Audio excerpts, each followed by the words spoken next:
আমাদের প্রত্যেকের দেখা উচিত পরের বছর।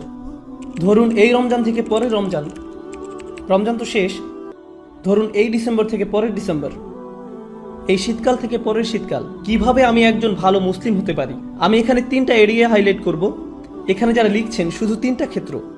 আপনি নিজেকে একটা বাস্তবসম্মত উপায়ে যেন বলতে পারেন আমি অন্তত এই 3টা জায়গাতে আগের চেয়ে ভালো এবং উন্নতি করেছি। প্রথমটা হলো ইবাদত। আমার প্রথম চিন্তাই হবে ইবাদত নিয়ে। আমার ফজর নামাজ কি আগের চেয়ে ভালো হচ্ছে? আমি কি অন্তত ঈশা আর ফজরটা সময় মতো সঠিকভাবে আদায় করতে পারছি? পুরুষদেরকে বলছি, আমি কি ফজরের জন্য উঠতে পারছি এবং মসজিদে যেতে পারছি? হয়তো এটা প্রতিদিন করতে পারছেন না, কিন্তু এটাকে একটা লক্ষ্য হিসাবে নির্ধারণ করুন। আপনাকে রাতে তাড়াতাড়ি শুয়ে পড়তে হবে। তরুণরা, আমি বলছি আপনি জীবনে কিছুই ঠিকমতো করতে পারবেন না যদি তাড়াতাড়ি না শুয়ে পড়েন। রাতে যে হুক্কা নিয়ে ওইসব উচ্চমার্গীয় কথাবার্তা আপনারা বলেন, সেগুলো এই উম্মাহকে কোনো কিছুতে সক্রিয় করবে না। আমি বলছি ওই সমস্ত গম্ভীর আলোচনা, ভালো ভালো কথা, তারপর আপনারা সকাল 10টায় ঘুম থেকে উঠে ফজর পড়ছেন। আপনার গত রাতের শর্মা আর হুক্কা নিয়ে বিশদ আলোচনা, এই উম্মাহ কি ওগুলোর কারণে জাগবে মনে করেন? ঠিক সময় ঘুমোতে যান, তাড়াতাড়ি উঠুন, ঠিক মতো ফজর পড়ুন, সকালে কোরআন পড়ুন। ইন্না কুরআন আল ফাজরি কানা মাশহুদা। নিয়ম করে ঠিকঠাক মতো কোরআন পড়ুন। আমরা দুনিয়া বদলানোর কথা বলি, কিন্তু আমরা একটা দিনের কার্যক্রমও বদলাতে পারি না। আপনি যদি আপনার দিন বদলাতে পারেন, তাহলে আপনার বছরও বদলাতে পারবেন, আপনার জীবনও বদলাতে পারবেন। আপনাকে আপনার দিন দিয়েই শুরু করতে হবে। ইবাদত অর্থে আপনার সকালটাকে ফলপ্রসূ করতে হবে। ইবাদতের একটা অংশ হলো, আমি বিশেষ করে এখানে তাদের অন্তর্ভুক্ত করব যাদের দূরদর্শিতা আছে। আপনার দূরদর্শিতা, আপনার অনুপ্রেরণা আসবে কোরআনের মাধ্যমে। কোরআন আপনার হৃদয়ে থাকতে হবে। যতটুকু সম্ভব কোরআন মুখস্থ করার প্রজেক্ট শুরু করতে হবে আপনাকে। একেবারে যতটুকু পারেন, যত কমই হোক না কেন। আপনি যদি বেশি করে করতে পারেন তাহলে বেশি করেন, কিন্তু প্রতিদিন ফজরের সময় একটু কোরআন তেলাওয়াত, একটু মুখস্থ করা, এটাই আপনার দিনকে ভালোভাবে শুরু করবে। আর আমি আপনাকে গ্যারান্টি দিতে পারি, আপনি যদি এরকম করেন, শুধু সপ্তাহে একবার করে দেখেন, পার্থক্যটা আপনি দিনের বাকি সময় ধরে বুঝতে পারবেন। আপনি লক্ষ্য করবেন যে ওই দিনটাতে অনেক বেশি বারাকা আছে, আপনি অনেক বেশি কিছু শেষ করতে পারছেন, আপনার চারপাশে দরজা খুলে যাচ্ছে, অনেক সুযোগ তৈরি হচ্ছে, আপনার মন পরিষ্কার আর অনেক সৃষ্টিশীল আইডিয়া আসছে। আপনি দেখবেন আল্লাহ আপনাকে ওইসব কল্যাণ দিচ্ছেন এবং দরজা খুলে দিচ্ছেন যেগুলো আগে বন্ধ ছিল। কাজেই প্রথমটা, কতগুলো এরিয়া আমি যেন বলেছি? 3টা এরিয়া। প্রথমটা হলো ইবাদত। এটাই প্রথম এরিয়া যেটাতে আমি আরো ভালো করতে যাচ্ছি।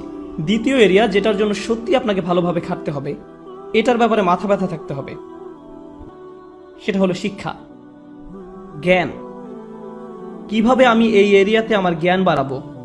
আমি জ্ঞানকে ইবাদত থেকে আলাদা করে দেখি, কারণ কিছু কিছু মানুষ জ্ঞান অর্জনের উপর এত বেশি ফোকাস করে যে তাদের ইবাদতের অবস্থা হয় খুবই শোচনীয়। তারা ইবাদত করে না, তাদের ধারণা তাদের জ্ঞান ইবাদতের শূন্যস্থান পূরণ করে দিবে। তারা অনেক তাফসির পড়ে, অনেক তাজউইদ জানে, কিন্তু তারা এমনকি তাদের সালাতেও কোনো মনোযোগই দেয় না। তাহলে সেই জ্ঞান আছে কিসের জন্য? আমি অগ্রাধিকার ভিত্তিতে এগুলো উল্লেখ করেছি। প্রথমটা ইবাদত, দ্বিতীয়টা জ্ঞান। আমি বলছি না যে আপনারা আলেম হন এবং শরীয়তের উপরে ডিগ্রি নিন। যারা করছেন তাদেরকে অভিনন্দন জানাই। আমি এখানে সবার কথা বলছি। এখানে সবাই মুফতি বা আলেম নাও হতে পারেন, কিন্তু আপনাকে শিক্ষিত মুসলিম হতে হবে। আপনার ইসলামের উপর অন্তত প্রাথমিক পর্যায়ের বিদ্যা থাকতে হবে। আমি এখানে সবার কথা বলছি। তাই আপনার জন্য আমার পরামর্শ হলো, বছরের শেষ বা আগামী বছরের মধ্যে আপনি কিছু অন্তত পড়েন। আপনি সিরাহ পড়ুন, নবী মুহাম্মদ সাল্লাল্লাহু আলাইহি সাল্লামের জীবনী একবার। আর আপনার প্রতি বছরই এটা করা উচিত। আসলে আপনার আলাদা আলাদা জায়গা থেকে পড়া উচিত। প্রতি বছর সিরাতের উপর আপনার পড়াশোনা করা উচিত। সত্যি সত্যিই পড়ুন। আমাকে জিজ্ঞেস করবেন না সিরাতের উপর কোন বই পড়বেন, সবই পড়ুন। একবার এক একটা পড়ুন। একটা নিয়ে পড়া শুরু করুন 1 বছর, তারপর আরেকটা সিরাত নিন পরের বছর, আবার আরেকটা সিরাত নিন পরের বছর, আবার আরেকটা। কারণ এটা হলো ওই মানুষটার জীবনী যা আমাদের জীবনের দর্শন, আমাদের অনুপ্রেরণা। আর আপনার প্রতি বছরই এটা করা উচিত। আপনাকে এগুলো বারবার পড়তে হবে। এটা আপনার শিক্ষার অংশ। এটা আপনাকে চিন্তা ভাবনা করার এবং সেটা আপনার জীবনে প্রতিফলিত করার সুযোগ করে দিবে, দরজা খুলে দিবে। সিরাত পড়লে এর মধ্যেই পাবেন কিছু সহজলভ্য এবং অসাধারণ রিসোর্স। আমার মনে হয় না এগুলো খুঁজে পেতে আপনার কষ্ট হবে ইনশাআল্লাহ। একই সাথে আপনার কিছু বাস্তবিক অর্জন থাকতে হবে। একই বছর আপনাকে প্রকৃত অর্থেই কোরআন থেকে কিছু অর্জন করতে হবে। আমি এখনো জ্ঞানের এরিয়ার ভিতরে আছি। প্রথম এরিয়া হলো ইবাদত, আর দ্বিতীয়টা হলো জ্ঞান বা শিক্ষা, এই এরিয়াতেই আপনাকে কোরআন থেকে কিছু প্রকৃত মুনাফার ক্ষেত্র তৈরি করতে হবে।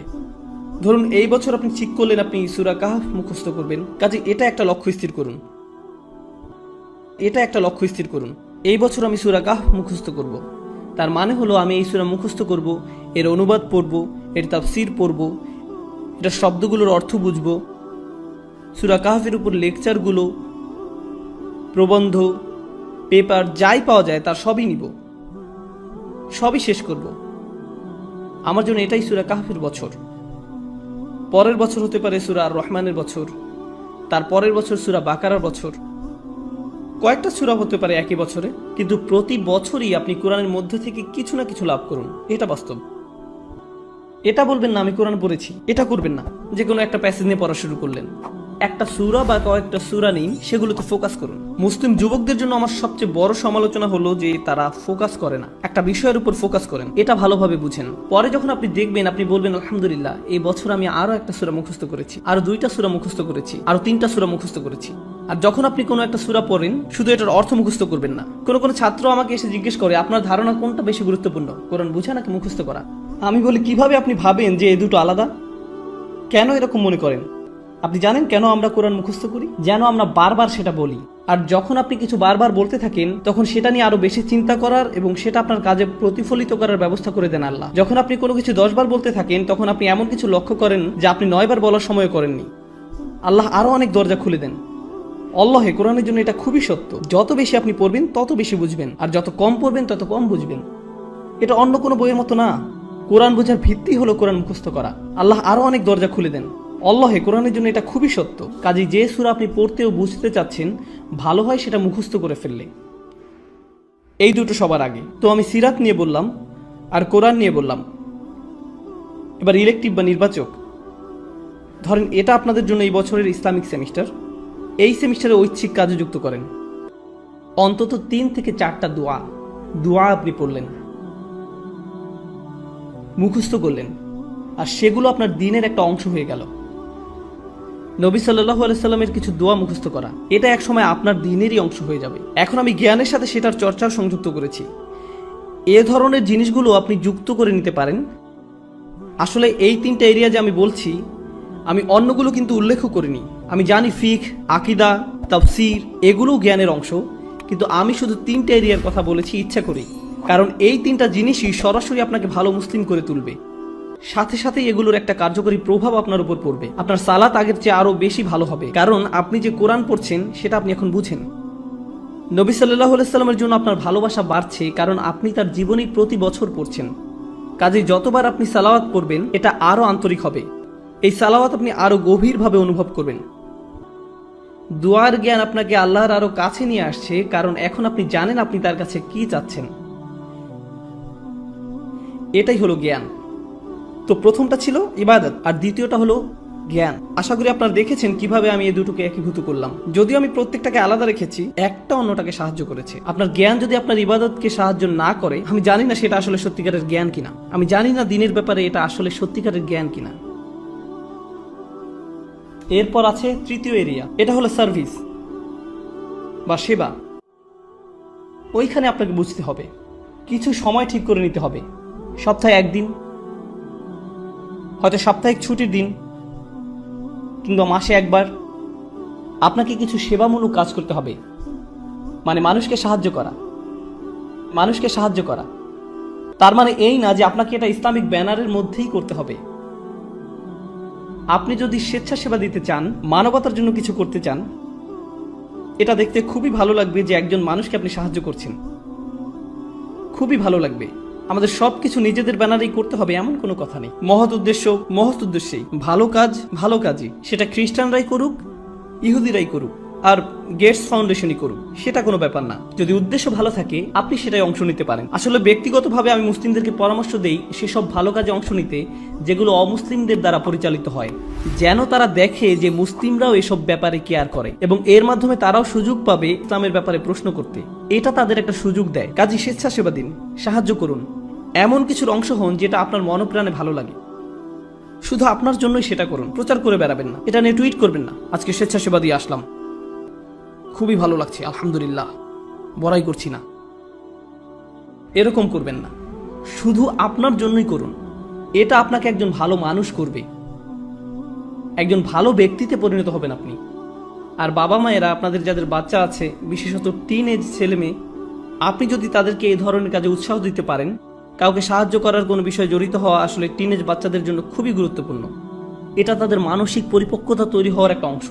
কারণ টিনেজ তরুণরা শুধু মুসলিম তরুণরাই না, সাধারণভাবে সব তরুণরাই আত্মনিমগ্ন থাকে। তাদের দুনিয়াটা তাদের নিয়ে। তারা কিভাবে দেখে, তাদের বন্ধুরা, তাদের ফেসবুক স্ট্যাটাস, তাদের কতজন বন্ধু আছে, যাই হোক না কেন, ওই বয়সে এটাই তাদের কাছে গুরুত্বপূর্ণ। তারা খুবই ক্ষুদ্র মনা ধরনের। আপনি যদি ওই বয়সে তাদেরকে এরকম মানসিকতা থেকে টেনে বের করতে পারেন, তাদের নিজেদের বাইরেও অন্য কিছুকেও কেয়ার করতে শিখান, অন্যদের সাহায্য করতে বলেন, মানুষের কষ্ট বা ভোগান্তি আসলে কেমন আর এইসব ক্ষেত্রে সাহায্য করতে বলেন। উদাহরণস্বরূপ কিছুদিন আগে একটা প্রাকৃতিক দুর্যোগ হলো, একটা ঝড় নিউ জার্সি আর নিউ ইয়র্কে আঘাত করলো। আপনার থেকে খুব একটা দূরে না, ওইখানে সাপ্তাহিক ছুটিতে রেড ক্রস বা অন্য কারোর সাথে যে সাহায্য করতে পারেন, যাদের বাড়িঘর ধ্বংস হয়ে গেছে, গাছপালা রাস্তায় পড়ে আছে, রাস্তা বন্ধ হয়ে গেছে, যেটাই হোক আপনি সাহায্য করে চলে আসেন। আপনি যদি সেটা করেন, আমি আপনাকে বলছি এটা আপনাকে আল্লাহর যত নিকটে নিবে আর কোনো কিছুই ততটা করবে না। আপনি যদি এই তিনটা জিনিস করেন, আপনি তাহলে অন্তত মূল ভিত্তিটা স্থাপন করলেন জীবনে কিভাবে ভালো করা যায়। এটা আপনার জীবনের লক্ষ্য না, অন্তত এগুলো আপনি করতে পারলে জীবনে ভালো কিছু অর্জন করতে পারবেন।